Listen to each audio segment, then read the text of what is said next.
I never thought the man I trusted most would betray me, in my own home. But there I was, frozen in the hallway, staring at my husband and my best friend tangled together on the couch. My heart shattered, but what came next was even worse. I fell into the arms of someone forbidden, someone who made me forget the pain, until the truth nearly destroyed us all. I always believed we had the perfect marriage. Mark and I were high school sweethearts who beat the odds, married young and still together after 15 years. We built a beautiful life with our 12-year-old son, Lucas, and a cozy home in the suburbs. From the outside, we looked like the definition of happiness, a picture-perfect family. But beneath the surface, things had started to change. Mark worked late more often than not, blaming deadlines and office stress. When he was home, he barely looked at me. The passion that once defined our relationship had faded into routine dinners and silent nights spent scrolling on our phones.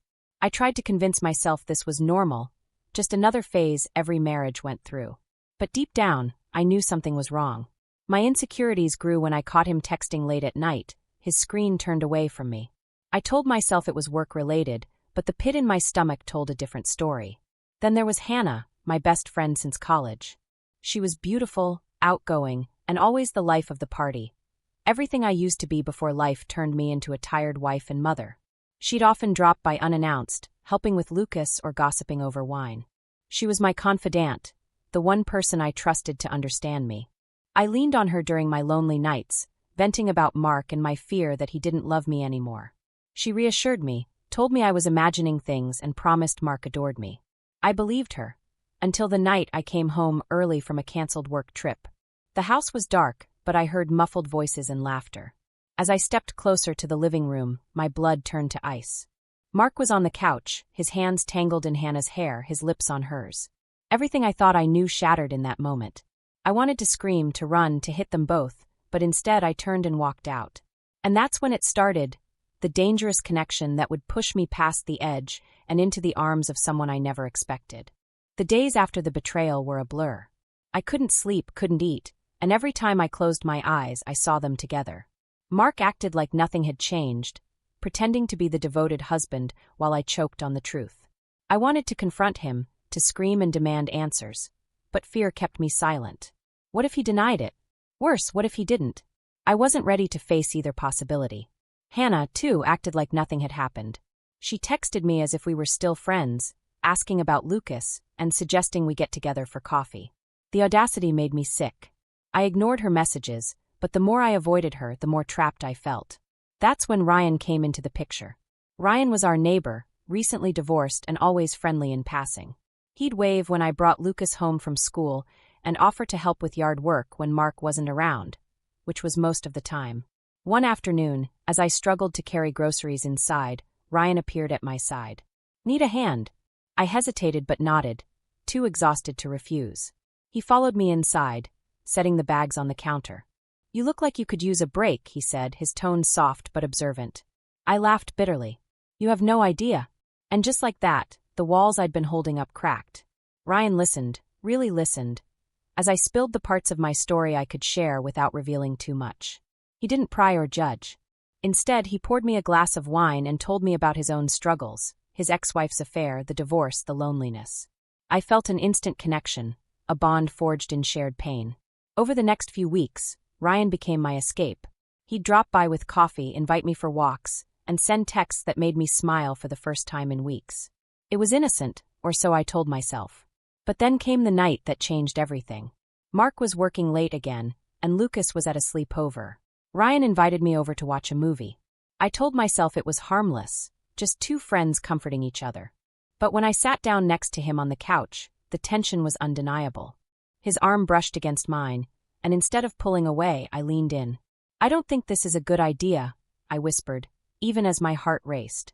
"Neither do I," he said, his voice low and steady. "But I can't stop thinking about you." And just like that, I was falling into something I couldn't stop, something that felt like revenge and comfort all at once. I should have walked away that night. I should have thanked Ryan for being there, for listening, and left before things went too far. But I didn't. The moment his lips touched mine, it was like a dam broke. Months of loneliness, anger, and betrayal poured out of me. His touch wasn't just comforting, it was consuming. I felt alive again, wanted in a way Mark hadn't made me feel in years. The kiss deepened, and before I knew it, we were tangled together on his couch. My thoughts screamed at me to stop, to think about Lucas, about the life I was about to destroy. But I couldn't. Not that night. When it was over, I sat on the edge of the couch, staring at my hands as guilt clawed at my chest. "This was a mistake," I said, my voice barely above a whisper. Ryan sat beside me, his fingers brushing mine. It didn't feel like a mistake to me. I looked at him, searching for the regret I expected to see in his eyes, but it wasn't there. Instead, there was something else, something dangerous. Desire. "This can't happen again," I said, pulling my hand away. But even as I said it, I knew I was lying. The next day, I tried to avoid him. I buried myself in chores, spent extra time with Lucas, and forced myself to act normal around Mark.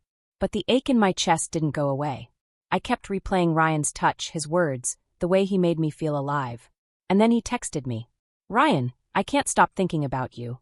"Me, this was a mistake. We can't do this." "Ryan, meet me tonight. Just to talk." I knew I shouldn't. I knew I was playing with fire. But I went anyway. We met at his house again, but there was no talking. The moment I walked through the door, he pulled me into his arms, and every ounce of guilt melted away. It wasn't just physical. With Ryan, I felt seen.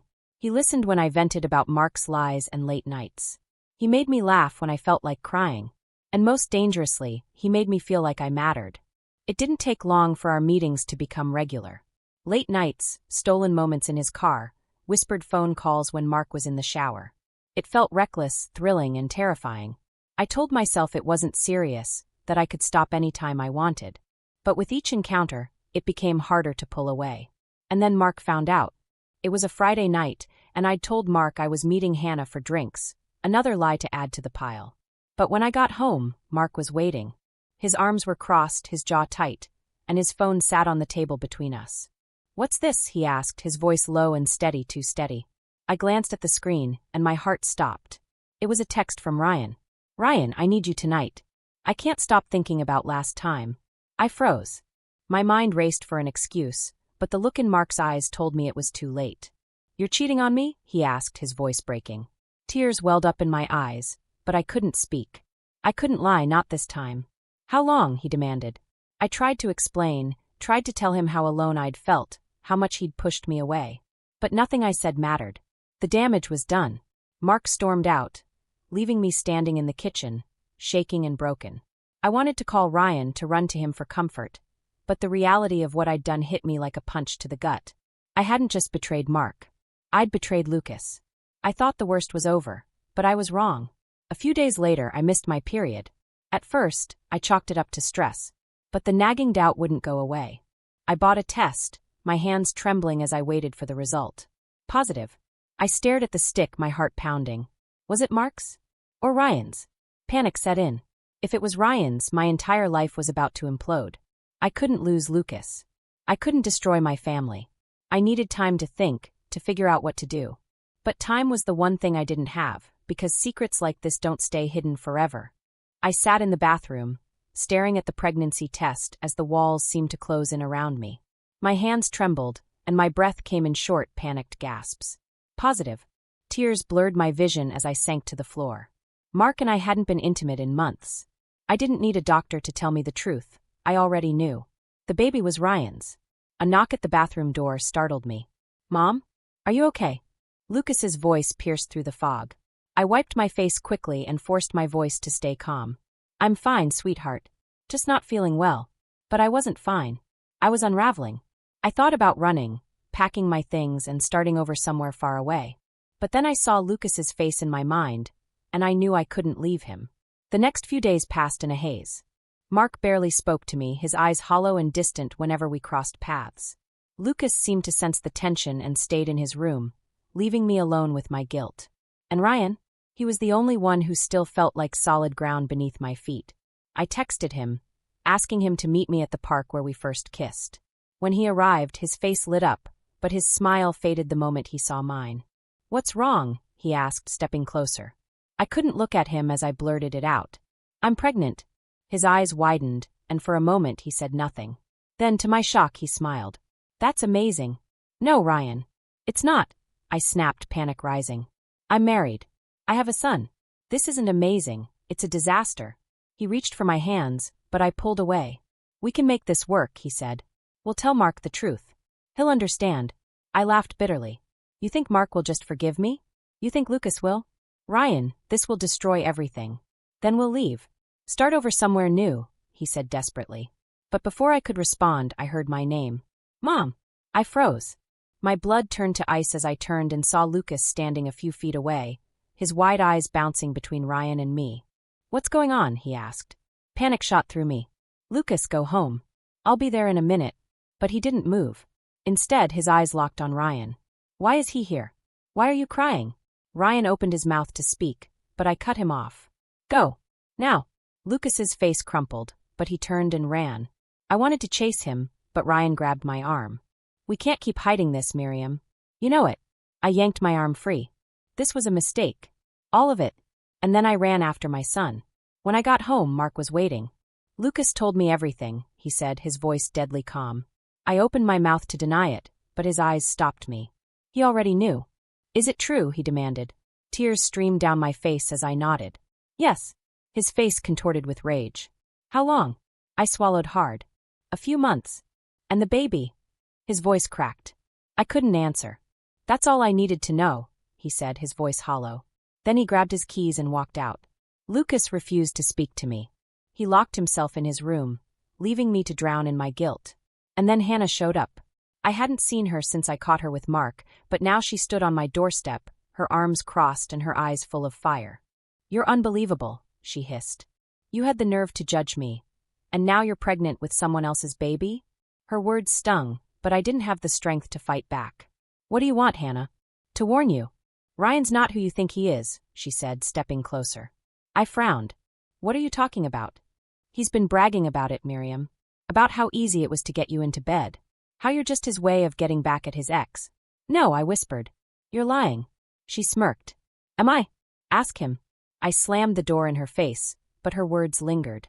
Later that night, I confronted Ryan. Did you use me? I demanded. He didn't deny it. At first, he tried to explain, to say he really had feelings for me, but I saw the truth in his eyes. I had destroyed my family, risked everything, for a man who never really cared. The house felt like a graveyard. Mark didn't come home that night, or the next. When he finally did, it was only to pack a suitcase. I'm staying at a hotel, he said coldly, not meeting my eyes. Mark, please. Don't. His voice cracked, but he didn't stop packing. You made your choice. Now I have to make mine. I didn't try to stop him. How could I? He had every right to walk away. Lucas barely spoke to me. He left for school without saying goodbye and came home only to lock himself in his room. When I knocked on his door, he ignored me. The sound of his silence was unbearable. The only person who still wanted to talk to me was Ryan, but I couldn't stand to hear his voice. Stay away from me, I said the last time he called. You don't mean that, he replied, his voice smooth and confident. You're scared and I get it, but we can fix this. Together. There's no together, Ryan. Not anymore. But he wouldn't let go. He started showing up at my work, leaving notes on my car and waiting outside my house at night. The man who once made me feel safe now felt like a threat. And then there was Hannah. I saw her at the grocery store one afternoon. She smirked as she walked past me, leaning in just close enough to whisper, Karma's a bitch, isn't it? I wanted to scream, to tell her she had no right to judge me after what she'd done. But the truth was I deserved it. Everything came crashing down when Mark served me with divorce papers. I sat on the living room floor, clutching the documents in trembling hands. I'd lost him. I'd lost Lucas. And now I was losing the life I'd spent years building. But the worst part, the part that kept me awake at night, was the baby. How could I bring a child into this chaos? A child who would grow up surrounded by lies? I thought about abortion, about erasing my mistake before it became permanent. But every time I pictured that tiny life inside me, I couldn't go through with it. Instead, I made a decision, a desperate, reckless decision that I knew I might regret. I called Mark. When he answered, his voice was sharp. What do you want, Miriam? I'm pregnant, I blurted out. Silence. Is it mine? He asked finally. I hesitated. Yes. It was the biggest lie I'd ever told. And it worked. Mark came home. He didn't forgive me, not really, but he agreed to try. For the baby. For Lucas. For the life we'd built. But nothing was the same. Mark slept in the guest room. Our conversations were short and forced, and I knew he still didn't trust me. Lucas remained distant, barely looking at me during meals. And Ryan refused to let go. He showed up at my house one night, banging on the door. "Open up, Miriam." Mark was upstairs and Lucas was in his room. Panic gripped me as I ran to the door, opening it just enough to slip outside and close it behind me. "What the hell are you doing here?" I hissed. "I need to see you," Ryan said, his voice raw. "You're carrying my baby, and you're pretending it's his? Do you think he'll forgive you when he finds out the truth? You don't get to threaten me." I snapped. "I'm not threatening you," he said, stepping closer. "I love you, Miriam, and I'm not giving up on us." I pushed him away and went back inside, locking the door behind me. But his words haunted me. How long could I keep this secret? The weeks that followed felt like walking through a minefield. Every glance from Mark felt like an accusation, every word from Lucas like a reminder of what I'd destroyed. And Ryan, he didn't stop. He kept calling, kept texting, reminding me that the baby growing inside me wasn't Mark's. I blocked his number, but the damage was already done. The stress took its toll. One night, after another tense dinner with Mark and Lucas, I felt a sharp pain in my stomach. Panic seized me as I rushed to the bathroom, praying it wasn't what I feared. But the blood on the tiles told me everything. By the time I got to the hospital, the doctor confirmed it. I'd lost the baby. Mark showed up hours later, his face pale and drawn. I thought he'd be angry, that he'd leave me for good this time. Instead, he sat beside me and held my hand. "I'm sorry," he said softly. I broke down, sobbing in his arms. Not just for the baby, but for everything. Our marriage, our family, the lies I'd told. When we got home, things began to change. Mark didn't forgive me, not entirely. But he stayed. He agreed to counseling, to try to rebuild what we'd lost. It wasn't easy. Some days it felt impossible, but we kept trying. Lucas eventually softened too. One night, he knocked on my door and sat beside me on the bed. "Are you okay, Mom?" he asked, his voice small. I pulled him close, tears streaming down my face. "I will be." But Ryan wasn't done. He showed up at my office one afternoon, demanding to see me. I stepped outside, my heart racing. "You can't be here," I hissed. "You lied to him," he snapped. "And now you're lying to yourself." I straightened, my voice firm. "No, Ryan. I made a mistake. But I'm done running from it." He looked at me for a long moment, and for the first time, I saw the desperation behind his confidence. "This isn't over," he said. But it was. I filed for a restraining order the next day. Ryan disappeared soon after, moving to another state, leaving nothing behind but the wreckage we'd created. Mark and I continued counseling. It wasn't perfect, but it was progress. Some wounds never heal completely, but we were learning how to live with the scars. I learned the hard way that betrayal doesn't just destroy trust. It destroys identities. I wasn't the same woman I'd been before Ryan, and maybe that was a good thing. Because the woman I became, the one who faced her mistakes instead of running from them, was stronger. I still live with regret. I still wonder how different things could have been if I'd chosen differently. But every day I choose to keep moving forward. For Mark. For Lucas. For myself. Because in the end, forgiveness isn't about forgetting. It's about deciding that your mistakes don't define you. What would you do if your darkest secret threatened to destroy everything you've built? Let me know in the comments below. And don't forget to like and subscribe for more shocking stories that will keep you on the edge of your seat. Stay tuned. Our next story will make you question just how far someone would go to protect their lies. You won't want to miss it.